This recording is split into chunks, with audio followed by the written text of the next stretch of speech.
Konon katanya, setiap kali jendela kamar nomor 14 dibuka, selalu ada wajah lain yang ikut terlihat di balik bayangan gunung. Wajah yang bukan milik siapapun yang hidup. Malam pertama mahasiswi baru itu menempati kamar terlarang tersebut. Dia mendengar sesuatu yang seharusnya tidak ada. Napas panjang dari bawah ranjang, dan suara bisikan yang berkata pelan, "Akhirnya, kamu datang lagi." Dan sejak saat itu, dia sadar penghuni kamar 14 tidak pernah pergi. Dia hanya menunggu seseorang cukup bodoh untuk menempatinya kembali. Malam itu, kos Bu Ratri sedang riuh oleh suara koper diseret. Orang tua berpamitan, dan mahasiswa baru yang masih kikuk mencari kamar masing-masing. Di antara keramaian itu, ada seorang mahasiswi bernama Rina, anak rantau dari kota kecil yang terkenal cuek, santai, dan sama sekali tidak percaya hal-hal mistis. Teman-temannya pernah cerita tentang penampakan di kampus, tapi Rina cuma tertawa sambil bilang, paling halu saat pertama kali memasuki halaman kos. Pandangan Rina langsung tertarik ke lantai 2, tepatnya ke kamar yang berada di ujung koridor, kamar nomor 20 ke 14. Dari bawah saja dia sudah bisa lihat jendelanya yang besar dan terbuka lebar, memperlihatkan siluet gunung lembayung yang berdiri gagah di kejauhan. Cahayanya pas, letaknya pas, bahkan vibes-nya kerasa damai banget. Rina langsung jatuh cinta. Begitu bertemu Bu Ratri, Rina tanpa ragu bilang, "Bu, saya mau kamar nomor 14 aja ya." Namun ekspresi Bu Ratri berubah seketika, dari ramah menjadi cemas, seolah Rina baru saja memilih tempat duduk di kereta yang dia tahu berhantu. Bu Ratri menggeleng cepat. "Kamar itu tidak dipakai, Nak. Sudah lama dikosongkan. Kamu pilih yang lain saja." Rina mengerutkan dahi. Dari luar, kamar itu kelihatan normal-normal saja, bahkan lebih rapi daripada kamar lain yang sedang dipakai mahasiswa. "Kok nggak boleh, Bu? Rusak, bocor, atau apa gitu?" Bu Ratri seperti dilema. Ada jeda aneh sebelum dia menjawab. "Bukan rusak, ada yang tinggal di kamar itu. Penghuninya belum pergi." Rina spontan ketawa kecil. "Maksudnya, mantan penghuni kos? Atau..." Bu, masa percaya hantu sih?" Bu Ratri hanya diam, tapi raut wajahnya tidak berubah, tetap kencang, tetap tegang. Rina mencoba membujuk. "Bu, saya cuma cari kamar yang ada jendelanya. Saya bakal nyaman banget kalau bangun lihat gunung. Tolong ya, Bu. Saya janji gak bakal rewel." Setelah beberapa menit didesak, Bu Ratri akhirnya menghela napas panjang, napas seorang ibu kos yang sadar dia tidak bisa melindungi anak ngekos keras kepala. "Baiklah, kalau kamu memang mau, ayo. Tapi ingat pesan Ibu." Dia menatap Rina lama, tajam, seperti memastikan Rina benar-benar mendengar. "Jangan buka jendela setelah jam 9 malam. Dan apapun yang terjadi, jangan jawab kalau ada suara mengetuk dari dalam lemari." Rina tertawa lagi. "Iya, Bu. Iya, saya janji. Saya nggak takut tikus kok." Padahal Bu Ratri sama sekali tidak bercanda. Rina menempati kamar itu malam itu juga. Kamar nomor 14 ternyata jauh lebih nyaman daripada yang dia bayangkan. Cat dindingnya masih bagus, suasananya segar, dan jendelanya memberikan pemandangan yang membuat dia merasa seperti tinggal di villa. Dia mengatur baju, menata buku, menggantung foto keluarganya di dinding. Saat semua selesai, dia duduk di kursi dekat jendela sambil menikmati angin gunung yang dingin menusuk, tapi enak. Langit malam warnanya ungu tua, lampu kota terlihat seperti bintang-bintang kecil yang berkelip jauh di bawah. "Bener kan?" gumam Rina. "Nggak ada yang serem-serem." Tapi entah kenapa, udara di kamar itu mulai berubah ketika waktu merayap melewati jam 9. Seakan ada hawa dingin yang tidak berasal dari luar. Seakan ada yang berdiri diam di sudut ruangan, memperhatikan. Saat Rina sedang melipat pakaian, lemari kayu di pojok kamar tiba-tiba berbunyi pelan, seperti ada yang mengetuk. Rina otomatis menoleh. Diam, tidak ada yang bergerak. Dia menelan ludah. Angin kali, pikirnya. Tapi angin dari jendela tidak cukup kuat untuk membuat lemari yang berat itu bergerak. Suara itu muncul lagi. Kali ini disusul suara lirih halus, seperti suara perempuan dari dalam kotak kayu. "Boleh keluar." Rina membeku. Suara itu terlalu jelas untuk dikatakan halusinasi. Suaranya kecil, tapi dekat. Serak, tapi lembut seperti seseorang yang sudah lama tidak bicara. Dia mundur perlahan. Dadanya berdebar keras sampai sakit. Pasti itu suara pipa. Atau kucing? Pikirnya panik. Rina memaksakan diri untuk mendekat. Tangannya gemetar saat meraih gagang lemari. Tepat ketika ujung jarinya menyentuh kayu, pintu lemari tertarik dari dalam.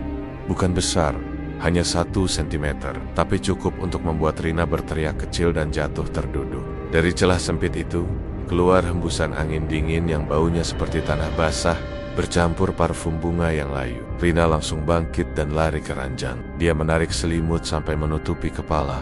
Tubuhnya gemetar, tidak berani membuka mata. Dia menahan napas, berharap apapun yang ada di lemari itu tidak merangkak keluar mencarinya. Malam pertamanya di kamar nomor 14 berubah dari keindahan menjadi teror yang membuat dia tidak tidur sampai matahari terbit. Sejak malam itu, Rina mulai merasa kamar nomor 14 punya hawa aneh. Bukan sekadar dingin biasa, tapi dingin yang menusuk sampai tulang. Seperti ada seseorang yang meniup udara langsung ke belakang lehernya. Setiap kali dia masuk kamar setelah kuliah, ada sensasi halus seperti ada yang mengikuti dari belakang. Tetapi saat dia menoleh, ruangannya tetap kosong seperti biasa. Dia mencoba mengabaikannya, mencoba meyakinkan diri bahwa semua itu hanya perasaan seseorang yang tinggal di tempat baru. Dia sibuk dengan kuliah, tugas, dan teman-teman barunya. Dia berusaha menjalani hari seperti biasa, pura-pura lupa dengan kejadian di lemari malam pertama. Tapi setiap kali dia pulang, selalu ada sesuatu yang berubah. Sesuatu yang kecil, tapi cukup untuk membuat bulu kuduknya meremang. Gorden tertutup, padahal dia yakin membukanya sebelum berangkat. Kursi bergeser sedikit menjauh dari meja, seolah ada seseorang yang baru saja duduk di sana. Pintu lemari terbuka seujung jari, padahal dia ingat betul menutupnya rapat karena takut kejadian malam pertama terulang lagi. Awalnya Rina mengira dia hanya lupa. Mungkin dia terburu-buru pagi tadi, atau kecapekan sepulang kuliah. Tapi semakin hari, perubahan-perubahan kecil itu justru makin sering, makin jelas, makin tidak bisa dijelaskan dengan akal sehat. Malam kedua menjadi titik ketika semuanya mulai terasa jauh lebih nyata dan jauh lebih menakutkan. Sekitar pukul 11 malam, Rina baru selesai mandi. Rambutnya masih basah, meneteskan air ke lantai saat dia berjalan ke kamar. Dia mematikan lampu utama karena silau dan menyalakan lampu meja yang redup, memberikan cahaya kekuningan yang nyaman. Suasananya tenang. Dia mengambil handuk untuk mengeringkan rambut sambil duduk di tepi tempat tidur. Tiba-tiba, jendela kamar terbuka dengan sendirinya, mengeluarkan bunyi krek pelan. Tirai tipis berwarna putih itu bergerak perlahan, seperti ditiup angin, meski udara malam itu sama sekali tidak berembus. Rina berdiri pelan, memperhatikan jendela itu. Mungkin belum rapid nutupnya, gumamnya. Dia melangkah mendekat, berniat menutup jendela. Tapi begitu dia melihat kaca jendela, tubuhnya langsung membeku. Di pantulan kaca itu, berdiri sosok perempuan di belakangnya. Rambut perempuan itu panjang sekali, menutupi dada dan sebagian wajah. Gaunnya panjang, warnanya kusam kecoklatan seperti kain yang sudah berbulan-bulan direndam dalam air. Kulit tangannya pucat, nyaris keabu-abuan, dan lengannya jatuh lemas di sisi tubuh. Wajahnya tidak terlihat jelas karena rambutnya menutupi hampir seluruh bagian muka. Rina spontan menoleh. Di kamar yang remang-remang itu, tidak ada siapa-siapa. Jantungnya berdegup kencang. Dia menatap kaca lagi dengan napas tercekat. Sosok itu kini lebih dekat, sangat dekat, seolah berdiri tepat di belakang bahunya. Hanya tinggal satu hembusan napas. Rina langsung menutup jendela dengan cepat. Tangannya gemetar hebat. Dia hampir menjatuhkan kunci jendela saking paniknya. Setelah jendela terkunci rapat, dia buru-buru berlari ke ranjang dan menarik selimut sampai dada. Tubuhnya bergetar tanpa bisa dikendalikan. Bulunya berdiri semua. Matanya terus mengawasi pintu, jendela, dan sudut-sudut kamar. Dalam ketakutan itu, pikiran Rina berusaha menyusun ulang apa yang baru saja terjadi. Dia ingat pesan Bu Ratri, jangan buka jendela setelah jam 9 malam. Tapi bukan dia yang membuka jendela itu. Bukan dia yang menyentuhnya. Suasana kamar hening beberapa detik. Lalu terdengar suara pelan dari arah lemari. Suara mengetuk lagi. Rina memejamkan mata. Tidak, itu cuma suara kayu mengembang. Cuma suara rumah tua, gumamnya. Memaksa dirinya untuk tetap tenang, tapi suaranya terdengar lebih seperti seseorang yang berusaha membujuk diri sendiri. Kemudian, suara itu terdengar lagi, dan kali ini disusul suara lirih, dekat sekali dari dalam lemari. "Tolong, dingin, izinkan aku keluar." Rina merapatkan selimut hingga menutupi telinga. Suara itu terdengar seperti suara perempuan, tapi kecil dan serak, seperti berasal dari tenggorokan yang penuh air. Dia memejam, memaksa diri tidur, dan entah bagaimana, setelah tubuhnya terlalu lelah, dia akhirnya tertidur juga sampai pagi datang. Keesokan paginya, Rina sudah berada di dapur kos sambil menunggu air panas. Matanya sembab, wajahnya pucat. Mas Tono, penjaga kos, melihat kondisinya. "Neng, nggak sehat, mukanya pucat banget." Rina ragu sejenak, tetapi akhirnya dia menceritakan semuanya. Tentang suara dari lemari, jendela yang terbuka, dan sosok di pantulan kaca. Begitu Rina menyebut kamar nomor 14, wajah Mas Tono langsung berubah tegang. Dia memalingkan wajah dan menunduk. "Neng, mending pindah kamar. Serius, sebelum kejadian kayak dulu terulang lagi." Rina menelan ludah. "Kejadian apa, Mas?" Mas Tono geleng pelan, seperti tidak ingin mengungkapkan semuanya. "Penghuni sebelumnya, dia juga maksa tinggal di kamar itu. Katanya suka sama pemandangan gunung.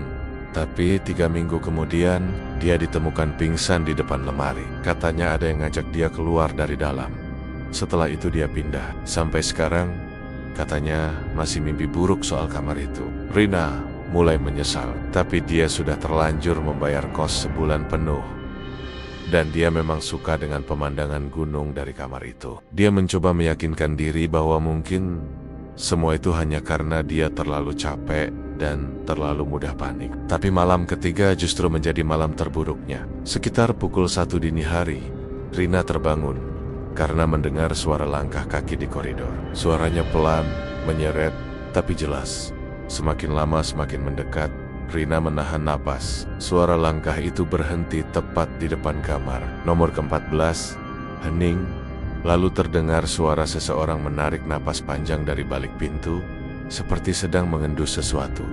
Ada orang baru. Rina spontan menutup mulutnya, takut mengeluarkan suara sedikit pun. Jantungnya mau meledak rasanya. Tiba-tiba, pintu kamar digedor keras. Seakan ada yang mendorong pintu itu dengan seluruh tenaga. Rina menjerit spontan dan mengambil ponselnya. Dia mencoba menelepon Bu Ratri, tapi sinyal hilang. Tidak ada jaringan sama sekali. Layarnya hanya menunjukkan tulisan nomor servis. Gedoran itu mendadak berhenti. Senyap, Rina mencoba mengatur napas. Tapi sebelum sempat tenang, suara itu muncul lagi. Kali ini sangat dekat, tepat di samping ranjangnya. "Aku sudah di sini." Rina memutar tubuhnya perlahan, seperti tidak percaya dengan apa yang dia dengar. Dan di pojok kamar, di dekat lemari, berdiri sosok perempuan itu. Kali ini tidak sekadar pantulan, tidak samar, tapi terlihat nyata. Rambutnya hitam kusut menutupi sebagian wajah. Kulit wajahnya pucat membiru, seperti seseorang yang sudah lama tenggelam di air dingin. Matanya cekung, dikelilingi bayangan gelap. Bibirnya sobek, seperti pernah dijahit, dan kemudian paksa dibuka lagi. Tangannya gemetar, seolah kedinginan hebat. Dia mengangkat tangan dan menunjuk ke arah jendela. "Kamu lihat gunung itu? Indah ya. Dari sini, aku selalu melihat tempat aku mati." Rina menjerit sekuat tenaga. Suara teriakannya menggema hingga membangunkan semua penghuni kos. Semua orang berkumpul di lorong lantai 2. Wajah-wajah mengantuk berubah menjadi panik setelah mendengar jeritan Rina. Bu Ratri datang dengan terburu-buru, memakai daster dan jaket tipis sambil memegang senter. Rina berhasil keluar dari kamar nomor 14 dengan tubuh lemas, wajah pucat, dan air mata yang tidak berhenti jatuh. Nafasnya tersengal-sengal, seolah baru dikejar sesuatu dari dunia lain. Teman-teman kos mencoba menenangkan, tapi tangan Rina masih gemetar hebat, seperti tidak bisa menerima apa yang baru saja dia lihat. Setelah beberapa menit, akhirnya Rina bisa bicara. Meskipun suaranya bergetar. Dia bilang ada perempuan berdiri di pojok kamar. Rambut panjang, wajah rusak, bibir sobek, dan dia berbicara pelan tapi jelas. Semua langsung saling pandang, seakan mereka sudah tahu sesuatu yang Rina tidak tahu. Di ruang tamu kecil lantai bawah, setelah Rina sedikit tenang dan diberi minum hangat, Bu Ratri akhirnya bercerita. Cerita yang seharusnya Rina dengar sejak awal, sebelum dia memaksa menempati kamar itu. Beberapa tahun lalu, kamar nomor 14 pernah dihuni seorang mahasiswi bernama Nabila. Anak baik, rajin, hampir tidak pernah membuat masalah. Dia dikenal pendiam, tapi teman-teman kos bilang dia suka duduk lama di depan jendela kamar itu, menatap gunung lembayung seperti sedang menunggu seseorang pulang. Tidak ada yang tahu apa yang dia pikirkan setiap kali duduk di sana, tapi dia terlihat tenang sampai malam itu. Suatu malam, Nabila terlihat berjalan keluar kos sendirian, tapi caranya jalan bukan seperti orang sadar. Badannya condong sedikit ke depan, matanya terbuka, tapi tidak menatap siapapun. Dia lewat lorong kos tanpa menyapa, lalu menuju jalan kecil yang mengarah ke gunung. Seorang tetangga sempat melihat dan mengira dia hanya jalan-jalan malam untuk cari udara segar. Paginya, mayat Nabila ditemukan di bawah tebing kecil dekat gunung. Tidak ada warga yang tahu pasti apa yang membuat dia ke sana. Tidak ada bukti kekerasan, tidak ada tanda dia terjatuh karena terpeleset. Polisi menyimpulkan dia mungkin berjalan dalam kondisi tidak sadar, mungkin sleepwalking. Sejak itu, kamar nomor 14 berubah. Bu Ratri berkata dengan suara lirih.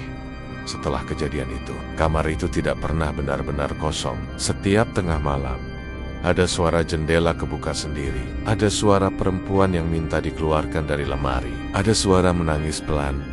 Dari arah jendela, semua orang di ruangan itu terdiam. Bahkan angin malam yang masuk dari pintu depan terasa seperti menahan napas. Rina langsung memutuskan untuk pindah kamar saat itu juga. Tidak peduli waktu sudah hampir jam 4 pagi, dia menolak kembali ke dalam kamar itu. Teman-teman kos membantu mengambil barang-barang seadanya yang dekat dengan pintu saja, sementara lemari, meja, dan beberapa pakaian dia tinggalkan begitu saja. Dia tidak berani menyentuhnya lagi. Kejadian itu seolah selesai, tapi ternyata tidak. Seminggu setelah pindah, rasa takut itu belum hilang dari diri Rina. Dia masih sering mimpi buruk tentang sosok perempuan berambut panjang, dengan mata cekung dan wajah basah seperti habis disiram hujan. Setiap bangun, dia merasa seperti seseorang sedang memperhatikannya dari arah jendela. Akhirnya, atas saran beberapa teman dan juga Bu Ratri, Rina memberanikan diri untuk bertemu seorang ustadz muda yang dikenal sering menangani gangguan mistis di sekitar kampus. Namanya Ustadz Fikri, masih muda, tapi ilmunya kuat, dan orang-orang bilang dia bisa merasakan kehadiran yang tidak terlihat. Rina, Bu Ratri, dan Mas Tono sepakat untuk kembali ke kamar 14 bersama-sama. Siang itu, lorong kos terasa lebih sunyi dari biasanya. Tidak ada suara anak kos bercanda atau suara televisi. Seakan seluruh bangunan ikut menahan napas. Ketika kunci kamar 14 dimasukkan ke lubangnya, Rina merasa punggungnya merinding. Begitu pintu dibuka, hawa dingin langsung keluar seperti ada freezer besar di dalamnya. Padahal lampu menyala, tapi rasanya ruangan itu gelap. Jendela kamar terbuka lebar. Padahal seminggu lalu, Bu Ratri sudah memasang 3 kunci tambahan dan menggemboknya dari luar. Tirai melambai pelan. Bukan seperti diterpa angin, tapi seperti disibakkan oleh tangan tak terlihat, dan lemari itu, pintunya terbuka sedikit. Sama seperti malam ketika Rina ketakutan, Ustadz Fikri memejamkan mata sebentar, mengambil napas panjang, lalu mulai membaca doa. Suaranya rendah, tenang, tapi tegas. Udara kamar semakin dingin, lantai mulai bergetar halus, seperti ada sesuatu besar yang bergerak dari bawah. Tiba-tiba, jendela menutup sendiri dengan sangat keras. Lampu langsung padam. Ruangan menjadi gelap total. Beberapa detik kemudian terdengar suara perempuan menangis. Suaranya kecil, terisak-isak, tapi sayup-sayup terdengar jelas dari sudut ruangan, dari arah lemari. Jangan usir aku, ini kamarku. Aku tidak pernah pergi. Rina memegang lengan Bu Ratri erat-erat. Mas Tono mundur beberapa langkah sambil menahan napas keras. Bayangan perempuan itu muncul perlahan di sisi lemari. Tubuhnya menggantung tanpa menyentuh lantai. Rambutnya panjang dan basah, seperti habis kehujanan. Bajunya sobek di beberapa bagian. Wajahnya pucat, matanya kosong dan besar. Tidak ada senyum, tidak ada rasa marah. Yang ada hanya ketakutan dan kesepian. Rina merasa jantungnya mau meledak. Tubuhnya gemetar begitu keras, sampai lututnya hampir luruh. Ustadz Fikri melangkah maju perlahan. Suaranya lembut namun mantap. Nabila, kamu tidak sendirian. Kamu tidak pernah ditinggalkan, tapi kamu tidak bisa tinggal di sini lagi. Pulanglah, ada tempat lebih baik untukmu. Allah sayang sama kamu. Sosok itu mendongak perlahan, menatap Rina. Kamu suka kamarku? Suara itu membuat bulu kuduk semua orang berdiri. Sosok Nabila bergerak cepat, mendekat pada Rina, begitu dekat hingga wajahnya hanya terpaut beberapa sentimeter. Napas dinginnya terasa seperti embun beku. Mata cekungnya seperti menerobos masuk ke dalam pikiran siapapun yang dia tatap. Rina tidak sanggup bicara. Air matanya mengalir. Perempuan itu mendekat sedikit lagi. Suaranya bergetar, seperti menahan rasa sakit yang mendalam. Jaga jendelanya, jangan sampai terbuka, seperti malam itu. Rina terpaku. Bu Ratri menutup mulutnya dengan tangan. Mas Tono memejamkan mata, menahan takut. Tiba-tiba, tubuh Nabila berkedut keras, lalu mulai retak pelan-pelan, seperti kaca yang pecah. Retakannya menyala samar. Suara renyah kecil terdengar di seluruh kamar. Retakan itu menyebar, pecah, lalu tubuhnya berubah menjadi serpihan cahaya kecil yang berputar pelen-pelen, sebelum akhirnya hilang begitu saja. Dan seketika, lampu menyala, jendela tertutup dengan rapat. Air di ruangan menghangat kembali. Hening yang panjang menyelimuti kamar ke-14.